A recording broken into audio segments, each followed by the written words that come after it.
नमस्कार दोस्तों, आप सभी का रोचक कथाएं में स्वागत है। आज मैं लेकर आई हूँ भाद्रपद के अजा एकादशी व्रत कथा।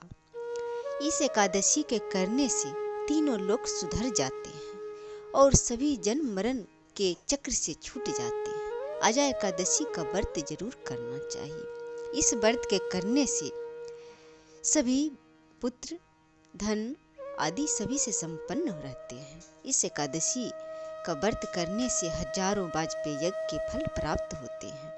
इस एकादशी का व्रत जरूर करना चाहिए। अजा एकादशी के व्रत कथा जो इस प्रकार है। राम के वंश में एक राजा थे। वे बड़ा ही धर्मात्मा थे और पुण्य आत्मा थे। वे धर्मनिष्ठ थे। वे हमेशा सत्य के पालन करते थे। वे सभी प्रजा के पुत्रों के भांति ध्यान रखते थे। उस राजा का नाम था राजा हरिश्चंद्र। वे सत्यवादी थे। राजा हरिश्चंद्र जब एक दिन सो रहे थे तब उसने स्वप्न देखा और सपना में ही अपना राजपाट विश्वामित्र को दान में दे दिया था। जब सुबह हुआ और राजा का नींद खुला तब राजा ने विश्वामित्र को अपने द्वार पर देखा और विश्वामित्र ने राजा से कहा, हे राजन, आपने सपने में ही मुझे अपना राज्य को दान दे दिए हैं, इसलिए आप इस राज्य को छोड़कर चले जाएं। राजा हरिश्चंद्र सत्यवादी थे। राजा हरिश्चंद्र ने संकल्प किया और सभी राजपाट विश्वामित्र को सौंप दिए और वन की ओर चलने लगे। राज छोड़कर पत्नी और राजा और पुत्र तीनों राज छोड़कर जाने लगे और ऋषि विश्वामित्र तो परीक्षा ले रहे थे।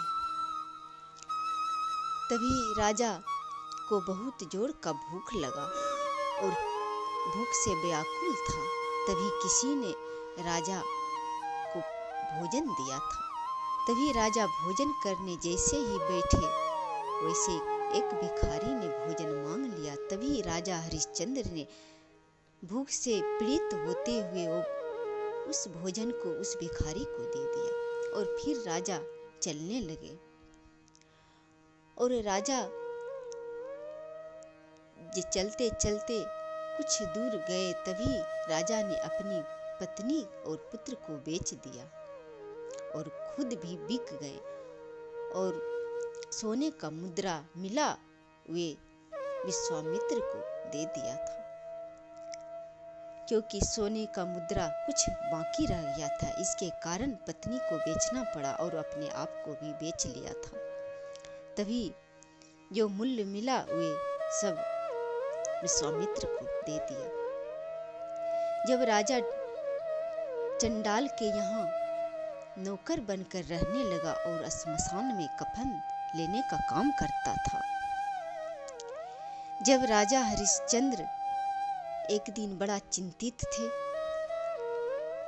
तभी वहां गौतम ऋषि आए और गौतम ऋषि राजा से वहां रहने का सभी कारण पूछे। तब राजा हरिश्चंद्र ने अपना सभी व्यथा उस ऋषि से कहे। तब गौतम ऋषि अजा एकादशी के व्रत के बारे में बताया और पूरे विधि विधान से अजा एकादशी व्रत करने को कहा। तब राजा हरिश्चंद्र ने अजा एकादशी का व्रत किया पूरी विधि विधान से और रात्रि जागरण किया।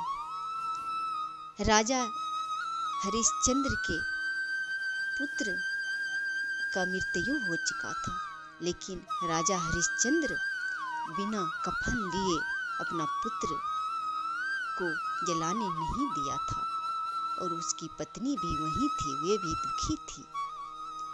जब सुबह हुआ तब राजा हरिश्चंद्र एकादशी का व्रत भी पूरा हो गया और राजा हरिश्चंद्र ने देखा वहां सभी देवी देवता मौजूद है और पत्नी और पुत्र सभी वहां पर जीवित है और आकाश से फूलों की वर्षा होने लगा। सभी राजा हरिश्चंद्र का जय जयकार करने लगा। राजा हरिश्चंद्र को विश्वामित्र ने सभी राजपाट सौंप दिए और राजा विश्वामित्र ने कहा, मैं तो परीक्षा ले रहा था और तुम परीक्षा में सफल हुआ।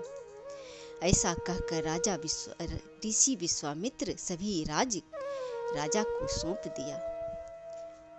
तब राजा और पुत्र और पत्नी सहित सभी अपने नगर को लौट आए और धर्म पूर्वक राज्य का पालन करने लगे, राजपाट संभालने लगे। ये था आजा एकादशी का व्रत। आजा एकादशी का व्रत करने से मनुष्य सब पाप से मुक्त हो जाते हैं और विष्णु लोक को प्राप्त होते हैं। इस एकादशी का व्रत जरूर करना चाहिए। यह एकादशी का कथा अच्छा लगा हो तो कमेंट बॉक्स में जरूर लिखें।